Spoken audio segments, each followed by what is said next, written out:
जय श्री गणेशाय नमः। जय माँ पार्वती। ओम नमः शिवाय। जय माँ सरस्वती। जय श्री राम। जय हनुमान। नमस्कार दोस्तों, आशा करती हूँ आपका दिन मंगलमय और शुभ हो। हम सभी जानते हैं कि सावन का महीना चल रहा है। इस महीने में शिव जी का अभिषेक और विधि विधान सहित पूजा करने की परंपरा है। हम जानते हैं कि शिव पूजा में नंदीश्वर की भी पूजा जरूर होती है। नंदी जी की प्रतिमा के कान में भक्त अपनी मनोकामनाएं कहते हैं। ऐसा माना जाता है कि ऐसा करने से भक्तों की सभी मनोकामनाएं बहुत जल्दी पूरी हो जाती हैं। पर क्या आप जानते हैं कि नंदी जी के कान में अपनी मनोकामनाएं कहने की परंपरा कहाँ से आई? तो पुराणों के अनुसार नंदी जी अल्पायु थे, यानी कि उनकी आयु कम थी, लेकिन शिव भक्ति से इनका डर खत्म हो गया और शिव जी ने इन्हें अपना वाहन बना लिया। शास्त्रों में नंदी जी के जन्म की कथा है, जिसके अनुसार पुराने समय में शिलाद नाम के ब्रह्मचारी ऋषि थे। शिलाद मुनि ने विवाह नहीं किया था। इस कारण उनके पितृ देवता चिंतित रहते थे। पितरों को चिंता होती थी कि शिलाद के बाद उनका वंश खत्म हो जाएगा। एक दिन पितृ देवता शिलाद मुनि के सामने प्रकट हुए और उन्हें अपनी ये चिंता बताई। पितृदेव ने कहा कि तुम ब्रह्मचारी रहोगे तो हमारा वंश तो खत्म हो जाएगा। हमारा वंश आगे बढ़ सके, इसके लिए तुम्हें कुछ करना चाहिए। अपने पितृ देवता की चिंता सुनकर शिलाद मुनि ने शिव जी को प्रसन्न करने के लिए तप किया। शिव जी मुनि की तपस्या से प्रसन्न हुए।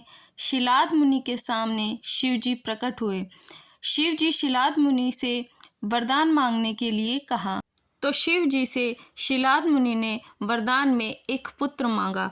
शिव जी ने शिलाद मुनि की इच्छा पूरी होने का वर दे दिया और अंतर्धान हो गए। कुछ समय बाद एक दिन शिलाद मुनि खेत में हल चला रहे थे। उस समय उन्हें खेत में से एक छोटा बच्चा मिला। शिलाद मुनि ने उस बच्चे को अपना पुत्र मान लिया और उसका नाम नंदी रखा। शिलाद मुनि नंदी का पालन पोषण करने लगे। शिलाद मुनि ने नंदी को सभी वेदों पुराणों का ज्ञान दिया। एक दिन शिलाद मुनि के आश्रम में कुछ अन्य संत महात्मा आए। संतों ने शिलाद मुनि को तो लंबी उम्र और सुखी जीवन का आशीर्वाद दिया, लेकिन नंदी जी को कोई आशीर्वाद नहीं दिया। इस बारे में शिलाद मुनि ने संतों से बात की तो संतों ने बताया कि नंदी की उम्र ज़्यादा नहीं है, अर्थात ये अल्पायु है। कुछ ही समय बाद इसकी मृत्यु हो जाएगी। संतों की बात सुनकर शिलाद मुनि दुखी रहने लगे। जब नंदी ने पिता को देखा तो उन्होंने इस दुख की वजह पूछी। शिलाद मुनि ने नंदी को संतों की बात बता दी। जब नंदी को मालूम हुआ कि वह अल्पायु है, ज़्यादा समय तक जीवित नहीं रह पाएगा, तो उन्होंने अपने पिता से कहा कि आप चिंता मत करिए पिताजी, संतों की भविष्यवाणी सच नहीं होगी।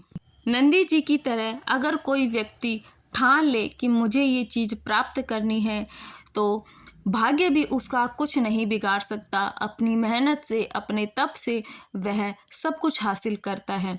तो नंदी जी ने शिव जी को प्रसन्न करने के लिए तपस्या शुरू कर दी। कठिन तपस्या से शिव जी प्रसन्न होकर नंदी जी के सामने प्रकट हुए। शिव जी ने नंदी जी से कहा कि तुम मेरे ही अंश हो, इसलिए तुम्हें मृत्यु से डरने की जरूरत नहीं है। शिव जी ने नंदी से वर मांगने के लिए कहा तो नंदी ने कहा कि आप मुझे अपनी सेवा में रख लीजिए। शिव जी ने नंदी की इच्छा पूरी की और उन्हें अपना वाहन बना लिया। इसके बाद नंदी शिव के वाहन बने और उनके प्रिय गण भी बन गए। तब से नंदी जी हर समय शिव जी के साथ ही रहते हैं। इस मान्यता की वजह से ही शिव जी के हर मंदिर में शिवलिंग के साथ ही नंदी भगवान की प्रतिमा भी जरूर रखी जाती है। अब बात करते हैं कि नंदी के कान में मनोकामना क्यों कहते हैं। शास्त्रों में बताया गया है कि शिव जी हमेशा तपस्या में बैठे रहते हैं, ध्यान में मग्न रहते हैं।